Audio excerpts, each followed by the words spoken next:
Hit TV YouTube channels లో మీ వ్యాపార ప్రకటనలకు మరియు ప్రమోషనల్ ఇంటర్వ్యూస్ కోసం వెంటనే సంప్రదించండి. అలా కాదు మ్యామ్. జనరల్‌గా వన్స్ మూవీ ఇండస్ట్రీకి వచ్చిన తర్వాత మనం ఒక ట్రావెల్ అవుతూ ఉంటది. అవుతున్నప్పుడు ఆడిషన్స్ అన్నీ అవుతున్నప్పుడు జనరల్‌గా ఎక్కడో అక్కడ ఏదో ఒక మనకి బాగా హార్ట్‌కి గుచ్చుకునేలా ఒక పెయిన్ అనేది తెలుస్తూ ఉంటది. అలాంటి పెయిన్ మీకు ఎప్పుడొచ్చింది అని? నేనంత ఆడిషన్స్‌కెళ్ళలేదు కదా! సో, పెద్ద ఆడిషన్స్‌కెళ్ళిన ఇది కూడా లేదు. మేబీ 1, 2 నేనెళ్ళిన ఒకే ఒక ఆడిషన్. ఐ రిమెంబర్ 'హ్యాపీ డేస్‌కి' ఆడిషన్ ఎళ్ళా నేను. ఓహ్! హ్యాపీ డేస్‌కెళ్లారా? 'Happy days.' Okay. It was 2007 ఆడిషన్‌కెళ్ళాను. అంతే, it was a very happy audition actually. Ah, sad ఇంకా నేను ఎక్కువ ఆడిషన్స్‌కెళ్ళలేదు. ఆడిషన్స్‌లో నాకేం హ్యాపీ డేస్‌లో ఏ క్యారెక్టర్ కోసం మిమ్మల్ని? అప్పుడు 'హ్యాపీ డేస్‌లో' అందరూ కొత్త వాళ్ళని తీసుకోవాలని అనుకున్నారు కదా! సో, ఈ క్యారెక్టర్, ఆ క్యారెక్టర్ నాకేం తెలుసు. ఐ వెంట్ అంతే. ఒక అసిస్టెంట్ అక్కడ మణి గోపాల్ అని తను అసిస్టెంట్ డైరెక్టర్ ఆడిషన్ చేశాడు నన్ను, అసోసియేట్. అండ్ అప్పటి నుంచి ఇప్పటి వరకు he is my good friend. Wow! Yes. So, మీ దగ్గర ఇంత కాలం నుంచి ఫ్రెండ్‌షిప్ కంటిన్యూ చేస్తున్నారంటే లైక్ ఆయన నా లైక్ మైండెడ్ పీపులే ఉంటారు. యాహ్! ఎగ్జాక్ట్‌లీ. దేశం, ధర్మం, భక్తి, దేవుడు ఇలాంటి టైపే అప్పటి నుంచి ఇప్పటి వరకు. ఇండస్ట్రీలో జనరల్‌గా మీకున్న అతి తక్కువ మంది ఫ్రెండ్స్ అనుకోవచ్చా? ఇండస్ట్రీలో తక్కువ మందే ఉంటారు. ఇండస్ట్రీలో తక్కువ మంది ఫ్రెండ్స్. చాలా అంటే ఎథిక్స్, మోరల్స్ ఫాలో అయ్యే వాళ్ళు ఇండస్ట్రీలో చాలా తక్కువ ఉంటారు. సో, అలా ఫాలో అయ్యే వాళ్ళే నాకు ఫ్రెండ్స్ అయ్యారు ఇండస్ట్రీలో. అప్పటి నుంచి ఇప్పటి వరకు కూడా సేమ్ ఫ్రెండ్స్ అప్పుడప్పుడు టచ్‌లోనే ఉంటారు. అలా నాకు డైరెక్షన్ డిపార్ట్మెంట్‌లోనే నలుగురు మంచి ఫ్రెండ్స్ ఉన్నారు. వాళ్ళు అప్పటి నుంచి ఇప్పటి వరకు అంతే ఎథికల్‌గా ఉన్నారు. అందుకే వాళ్ళు ఇప్పటికీ పైకి గ్రో అవ్వలేకపోయారు. ఓకే. అంటే మీ దృష్టిలో because they are very ethical, good, morals, ethics ఉన్నోళ్ళు వాళ్ళు. జనరల్‌గా ఎథికల్‌గా ఉన్న వాళ్ళు గ్రో అవ్వడం కష్టం చాలా అంటారా? కష్టం. వాళ్ళు నిజంగా గ్రో అవ్వలేదు. ఓకే. Yeah. మరి sensitive people? Sensitive is different. No. Because ఎందుకు అడుగుతున్నానంటే ఇప్పుడు ఇండస్ట్రీలో ఉండి ఒక పర్సన్‌ని అంటే ఇప్పుడు సపోజ్ ఒక మంచి టాప్ హీరోయిన్ ఉంది.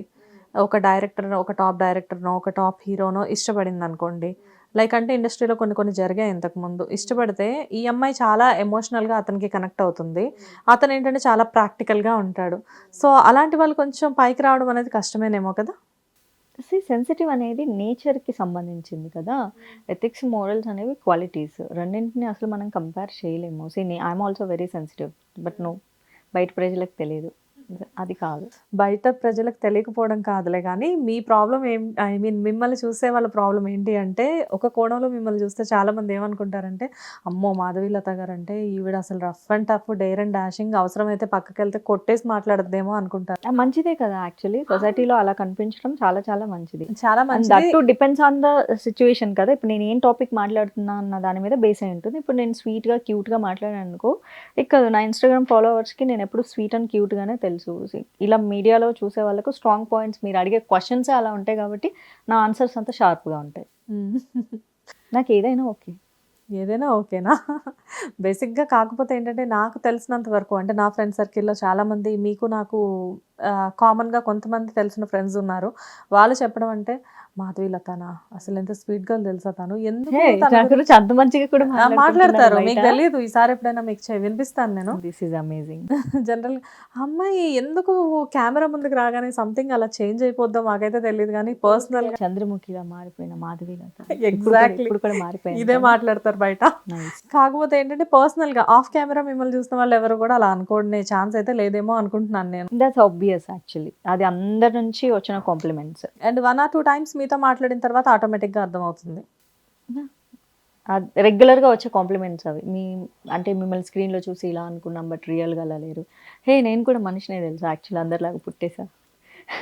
ఇండస్ట్రీలో డైరెక్టర్స్ ఎవరు చెప్పలేదా? అమ్మో! నీ గురించి అలా వేరేలా విన్నామమ్మా కానీ నువ్వేమో కంప్లీట్‌గా అదే చెప్తున్నా. అసలు ఇండస్ట్రీ అంటే లైక్ మీడియా, సినిమా, టీవీ ఇదంతా నా వరకు ఆన్ స్క్రీన్ థింగ్సే కాబట్టి అది రెగ్యులర్‌గా నేను వింటున్నవే. నీ గురించి చాలా ఇది చెప్పారు మాధవి. నీకు చాలా యాటిట్యూడ్ అంట. నీకు అసలు నువ్వు సరిగ్గా మాట్లాడవంట. ఇట్లా షో ఆఫ్ చేస్తావంట. But you are very normal అని. నేను అదే చెప్తా. ఇంకా నేనేం చెప్పను. దూరంగా మనం చూసేవి అన్నీ చాలా మంచిగా కనిపిస్తాయి. వినేవంతా చాలా చెడ్డగా వినిపిస్తూ ఉంటాయి. బట్ మనం ప్రాక్టికల్‌గా మనం ఎక్స్‌పీరియన్స్ చేసిందే నిజం అంతే. That's it. మ్యామ్ మీకు అసలు ఇండస్ట్రీలో వేరైనా బ్యాక్‌గ్రౌండ్ ఉందా? లైక్ అంటే ఎవరైనా ఉంటారు కదా! No one. గాడ్ ఫాదర్స్ అనేవాళ్ళు ఎవరైనా ఉన్నారా? ఎవ్వరు No, లేరు కదా. no. సో ఎవ్వరు లేకుండా అసలు మీకు ఇంత ధైర్యం ఏంటి? అంటే ఇండస్ట్రీలో ఉండి బిగినింగ్ నుంచే ఏదైనా మిస్టేక్ జరిగింది అంటే ఆ మిస్టేక్‌ని ఎత్తి చూపించేంత ధైర్యం ఏంటి మీకు? అంటే ధైర్యం అనేది కొంతమందికి మేబీ మధ్యలో వస్తది. ఆడపిల్లలకైతే సందర్భాన్ని బేస్ చేసుకొని లైఫ్‌లో వాళ్ళు ఫేస్ చేసిన సిట్యుయేషన్స్‌లో నుంచి తప్పదు నేను పోరాటం చేయాలి, లేకపోతే నాకు లైఫ్ లేదనుకున్నప్పుడు కొంతమందికి ధైర్యం వస్తుంది. బట్ బేసికల్లీ నేను చిన్నప్పటి నుంచి ఇలానే ఉన్నాను కాబట్టి నాకు ఆ ధైర్యం కొత్తగా మధ్యలో వచ్చిందా అన్నది నాకు అసలు థింక్ చేసుకోవడానికి రాదు. I'm like this. కాకపోతే ఇండస్ట్రీ వాళ్ళకి ఇట్లా స్క్రీన్‌లో చూసే వాళ్ళకి నేను కొత్తగా కనిపించొచ్చు గానీ, నా చైల్డ్‌హుడ్ ఫ్రెండ్స్‌కైతే వాళ్ళకసలు ఏం డిఫరెన్స్ తెలీదు. ఓకే. అంటే ఎందుకు అడుగుతున్నానంటే బిగినింగ్ నుంచి కొంతమంది ఏంటంటే టాప్ హీరోయిన్ అయిన తర్వాత కూడా చాలా వరకు ఎలా ఉంటారంటే సర్లే గో విత్ ద ఫ్లో అన్నట్లు ఉంటారు. కాకపోతే మీరెలా ఉంటారంటే ఆ ఫ్లోని ఆపి మరీ అడ్డుకొని మరీ అక్కడ ఏదైనా జరిగింది అంటే దాన్ని చూపిస్తారనమాట. అంటే నాకు పైకి ఎదగడం రాదు కదా! అందుకని ఎక్కడన్నా ఏమన్నా జరిగితే దాన్ని కిలికి క్వెషన్ చేసి దాన్ని నా మధ్యలో నేనే ఆపేసుకుంటాను. నా నేచర్ అలా ఉంటుంది. I can't change my self. Telugu industry వరకు ఓకే. తెలుగు ఇండస్ట్రీలో మీరు బిగినింగ్ తెలుగు ఇండస్ట్రీతో స్టార్ట్ చేశారు. మంచి హిట్స్ అంటే లైక్ మంచి హిట్స్ అంటే ఫస్ట్ 'నచ్చావులే' మంచి హిట్ అయింది. 'స్నేహితుడా' అనేది యావరేజ్ అనుకోవచ్చు. అండ్ కొన్ని మూవీస్ మీరు చేసినప్పటికీ కూడా తమిళ్ ఇండస్ట్రీలో విశాల్ ప్రొడక్షన్స్‌లో కూడా మంచి మూవీ చేశారు. తమిళ్‌లో ఆఫర్స్ రాలేదా మరి? అంటే ఫస్ట్ సినిమా నుంచి వెళ్ళే ఫీడ్‌బ్యాక్‌ని బేస్ చేసుకొనే నెక్స్ట్ మూవీస్ అనేవి వస్తాయి. సో, ఫస్ట్ సినిమా చేసినప్పుడే అక్కడ ఒక సర్టిఫికేట్ అనేది నాకు ఇస్తారనమాట. ఒక సర్టిఫికేట్ బయటికెళ్తుంది. షీ ఈస్ నాట్ ఫ్రెండ్లీ అనే సర్టిఫికేట్ బయటికెళ్తుంది. When I'm not friendly no one ready to talk to me. Simple. కానీ ఒకప్పుడు హీరోయిన్స్ కూడా కొంతమందిని తీసుకుంటే ఇప్పుడు చాలా పెద్ద పెద్ద హీరోస్ చెప్తూ ఉంటారు కొంతమంది హీరోయిన్స్ గురించి, టాప్ హీరోయిన్స్ గురించి. అబ్బా! వాళ్ళతో వర్క్ చేసాం గానీ చాలా రిజర్వ్డ్‌గా ఉంటారు. వాళ్ళసలు పెద్దగా మాట్లాడరు. వచ్చారా వాళ్ళ పని వాళ్ళు చేసుకున్నారా, సెట్‌లో ఉన్నారా లేదా అన్నట్టుంటారు. అప్పట్లో క్యారవాన్స్ కూడా లేవు. చూసుకొని వెళ్ళిపోయేవాళ్ళు అని చెప్పేసి. నాకు తెలిసి సేమ్ మీది కూడా అదే కైండ్ ఆఫ్ నేచర్. ఇంకా ఫ్రెండ్లీ అంటే ఇప్పుడు వాళ్ళ గురించి నాకు తెలీదు. ఎందుకంటే వాళ్ళతో నాకు పరిచయం లేదు కదా! వాళ్ళతో మీకు పరిచయం లేదు కరెక్టే. కాకపోతే ఏంటంటే నేనేం చెప్తున్నానంటే అలా ఉన్నవాళ్ళు కూడా చాలా టాప్ హీరోయిన్స్ అయ్యారు. నో. నేను రిజర్వ్డ్ కాదు. నేను షూటింగ్ లొకేషన్స్‌లో నా అంత హ్యాపీ పర్సన్ ఇంకెవ్వరు ఉండరు. ఓకే. నాతో మూవీ షూటింగ్స్ చేసిన వాళ్ళందరూ ఇప్పటికీ నాతో టచ్‌లో ఉంటారు. I'm the most happiest person on sets. చాలా హ్యాపీగా ఉంటా. చాలా నవ్విస్తూ ఉంటా, నవ్వుతూ ఉంటా. అలా సెట్స్‌లో చాలా జాలీగా ఉంటా. రిజర్వ్డ్‌గా అలా కూర్చునే సిట్యుయేషన్స్ అయితే ఒక్క సినిమా షూటింగ్‌లో కూడా నేను లేను. Other than 'Nachavule'. సరే. ఇండస్ట్రీలో మీ క్లోజ్ ఫ్రెండ్ ఎవరు చెప్పండి? ఇండస్ట్రీలో I don't have much close friends. But I have friends in industry. You have friends. Yes. Okay. చాలామంది ఇండస్ట్రీ రిలేటెడ్ లేని ఫ్రెండ్సే నాకు లేరు. ఎక్కడి నుంచి తీసుకుంటాను? బయట నుంచి కొత్త వాళ్ళని ఎలా తెచ్చుకుంటాను నేను ఫ్రెండ్స్‌ని? హైదరాబాద్ రావటమే నేను యాంకర్‌గా ఇంట్రడ్యూస్ అయ్యాను. అప్పుడు నా సర్కిల్ నా ప్రపంచం అంతా మొత్తం టీవీ, సినిమా చుట్టే ఉంటుంది తప్ప ఔట్ సైడ్ వరల్డ్ నుంచి రారు కదా! మీరు ఇంట్రడ్యూస్ అయింది ఒక యాంకర్‌గానా? యెస్. ఓకే. ఏ ఛానల్‌లో? మా టీవీలో. మా టీవీలో బిగినింగ్ మీరు యాంకరా? యాహ్! ఓకే. చాలా తక్కువ మందికి తెలిసిన విషయం అనుకుంటా. అవును. ఎందుకంటే నేను వర్క్ చేసింది 4 మంత్సే వర్క్ చేశాను.